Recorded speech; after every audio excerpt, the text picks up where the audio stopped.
We've got Pro Football Weekly snap judgments from Week 16, the big game of the day hub, the Giants and Jets early on, the battle for New York. We heard all the talk during the week.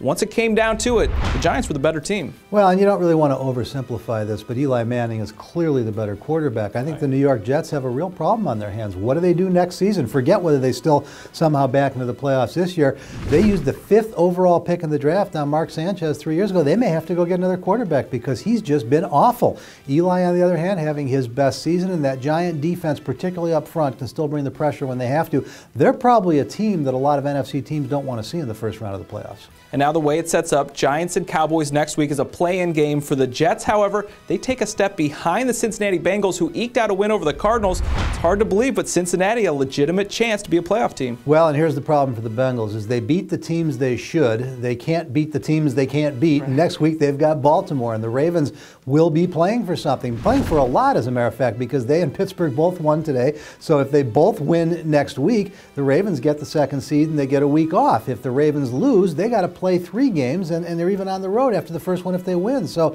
can the Bengals beat a good football team? That's the big question for them. The Jets get a real break there because I don't know that the Bengals can, but I don't know that the Jets can go into Miami and beat the Dolphins the way they're playing right now. Dolphins were pretty good against New England. Yeah, I mean, I think that's the thing. Talk about backing in. It's hard to believe the Cincinnati might not only get in, they might back into the playoffs if the Jets can't beat the Dolphins next week. You talked about the Ravens. They got the win. Steelers also win. Patriots also win. It looks like the class of the AFC is starting to show itself and kind of separate from the pack. You know, the Patriots were invisible for 30 minutes of football, and you had to wonder what was going on there. But Bill Belichick teams almost never do that for 60 minutes. They came out, did whatever they had to in the second half. It wasn't really a 3-point game, even though that was the final score. Ravens and Steelers were impressive against inferior competition, and actually the Ravens. Now I think Cleveland's playing better defense than anybody gives them credit for. So don't smirk at that 6-point win.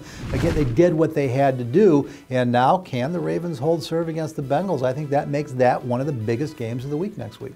Yeah, I mean, all 3 of these teams still with the chance of that #1 seed. We'll have to see how it all shakes out come Week 17. Those are our snap judgments. For the best coverage of the league, check us out at ProFootballWeekly.com.